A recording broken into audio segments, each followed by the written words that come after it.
Museum in the ancient Mesopotamian area. We have the beautiful statue of Gilgamesh right here. This is one of the ancient Mesopotamian deities or gods. As you can see here, this beautiful statue. Look how I look around the statues. Look at the scale. So you can see how crazy the scale is. And then I want to show you something else. This is another deity. It's a winged deity, as you can see. And these ancient Mesopotamian gods, they had always something mysterious about them, which is two things. One is this watch, kind of watch that they were wearing. According to archaeologists, they say around 6,000 years ago. But I think this goes to way before the flood, meaning 12,000 years ago and before. They always wear these kind of watches looking things. Some of them have wings and some of them hold these bags. As you can see over there, Gilgamesh is also he's not really holding it back, but he has that same watch on both hands. They call it the watch because researchers and archaeologists still don't know what it is. They don't know if it's a watch, they don't know if it's some sort of technology, they don't know if it's some sort of accessory like a decor. But look at this figure. This is a real lion size. Gilgamesh is holding it as if it was a cat. This can actually prove how giant these gods were. They were giants. They were huge. Now, researchers, of course, they would tell you that no, that's just a depiction of the gods because these gods were kind of like, they had to make them big. But when I see a lion held like a cat, a real lion held like a cat, it makes me think about the origin of these people. As you can see, all of them had these beards, long beards, and these wings. These wings, but as you can see here, they're kind of attached to this part. So the wing is attached to this part. Some of them had wings and some of them didn't have wings. But the ones that have wings, they were always attached to a part of their body, meaning that the wings could have been an armor. It could have been part of some sort of outfit that they wore. But I want to show you something else that's quite interesting. Look again here. This is the size. If you can back up, this is the size of the person from head to toe. And you have the horses beside him. Now that's the size of a horse with a so-called deity or ancient Mesopotamian. A modern human, if you put a horse beside them, they would be right there. They would be here. But for a Mesopotamian person, they would be up there. That shows you the scale.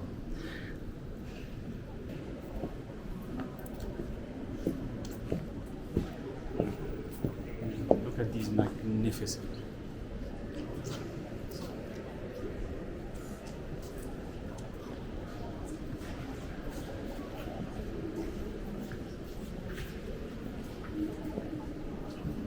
Again, it's like a mixture of a sphinx and a griffin and a bull and a human. You have wings as well.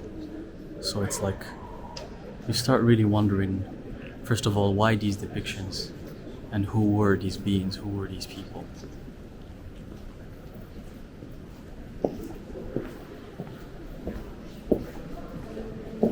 And again, we have the bag, we have this watch, and here again we have the wings that are attached to that cloth in the middle, as you can see. All of them had beards, all of them looked like Middle Eastern people, but giants, huge.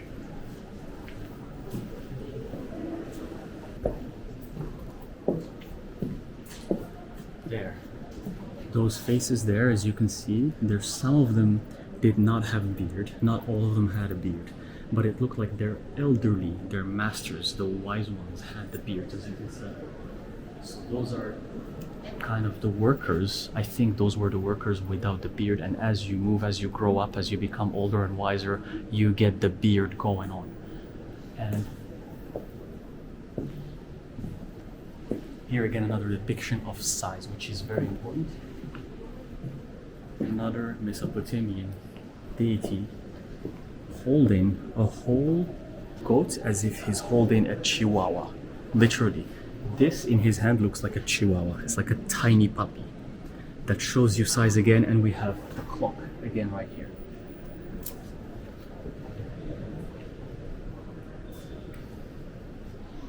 And the beard again.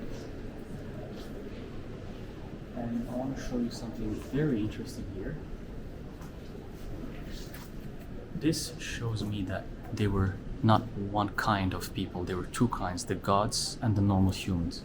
This is a depiction of a deity teaching archery to a normal human.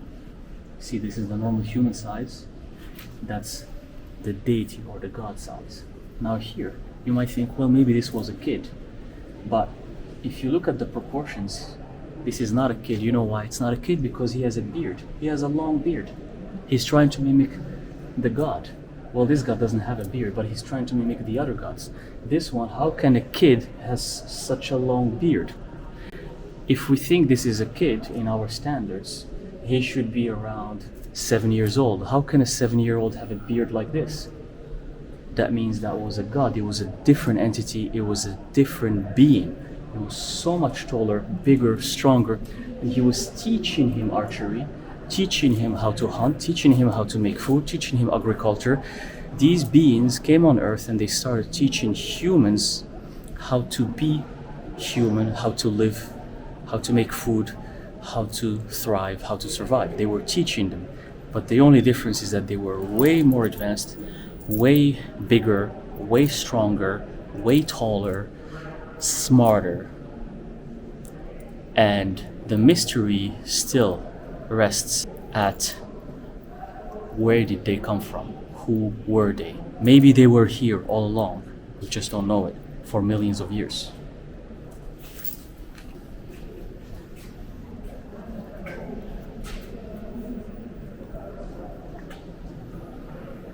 Here, another deity of the ancient Mesopotamians working the crops, the trees, and trying to provide some sort of alimentation. Another thing that fascinates me about the Mesopotamian deities, or Anunnaki, because that's what they were called, at least in English and the modern languages they're called the Anunnaki, is that every time they're depicting wearing these accessories, and some of these accessories are these earrings, dangling earrings. Everywhere you look, there is an earring, and you never see them without earrings. Never, not even once. Not even once. And here we are at the Louvre Museum as a proof. This is not photos from the internet. I am here and I am witnessing this live for the first time in my life, and I'm going to show you that they all wear earrings. And I can show you right now.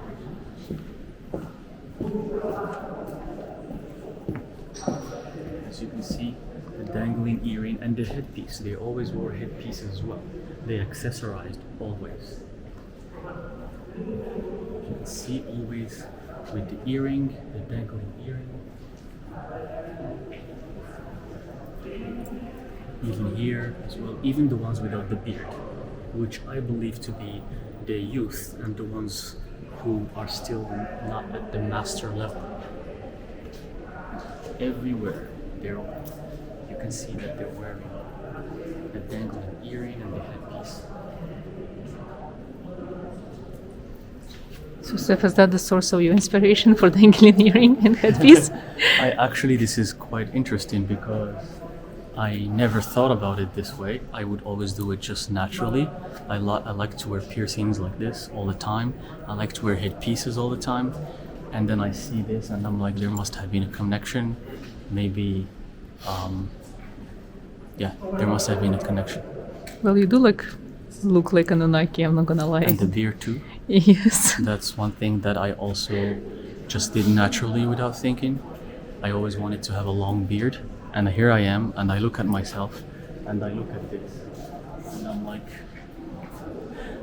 so there's definitely a past life reincarnation, or some sort of connection that's there, that has happened, But doing these things naturally, without trying to mimic, even though the whole world dresses a certain way and you try to do something different, could be proof that you had a past life reincarnation to some area of the world, or that you were at least connected to some area of the world. For example, you could be born white, completely white person, but you love Indian clothing and you want to wear Indian dresses all the time. That means you probably had a past life in India, you're connected to Indian deities, to Hinduism. So I feel the same with the Anunnaki and with Mesopotamia, because I do these things naturally, and then I see these beautiful sculptures, beautiful artifacts from thousands of years, thousands, not hundreds. And what they were wearing, or how they looked, is kind of how I'm depicting myself in this modern day and age. So there's only one explanation to that, you know. They also, you can see in every time they're depicted, they're topless. The men are topless. That means it was hot, because they were in the areas of modern day Iraq, Iran, Jordan, all of that Middle Eastern area. That's where they were. And the weather was always beautiful, it was always hot, it was always sunny. So they're depicted always wearing this cloth, but most of their body is shown. That means the cloth was very thin because it was very hot. But they were definitely, they settled there, they were trying to thrive, they were trying to teach human how to thrive as well.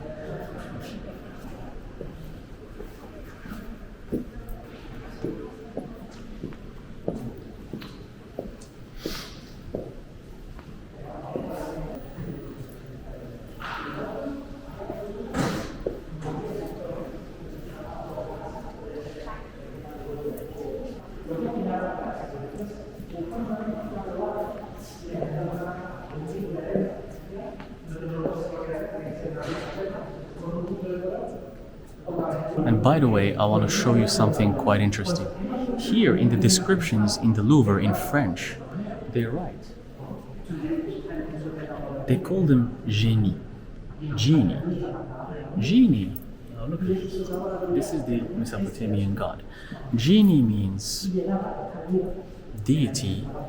They're trying to say that it's a deity, but most importantly, it's actually jinn. The translation to the word jinn in Arabic, genie, comes from jinn. So why would they call them jinn? Because they're supernatural beings. They are beings that humans don't understand. And anything occult, anything that the humans cannot explain, they call it supernatural. So the word genie fits the supernatural part. But it's not that they were supernatural, they were just advanced beings. Like you and me, if we went 500 years ago and we showed our technology to the people of 500 years ago, they would kneel down to us and they would think that we are gods. So it was the same thing. They were advanced beings, modern, they had their own technology, and they were showing it to the humans of back then, so the humans called them supernatural genies, jinns, and that's the explanation. That's why they're called genies.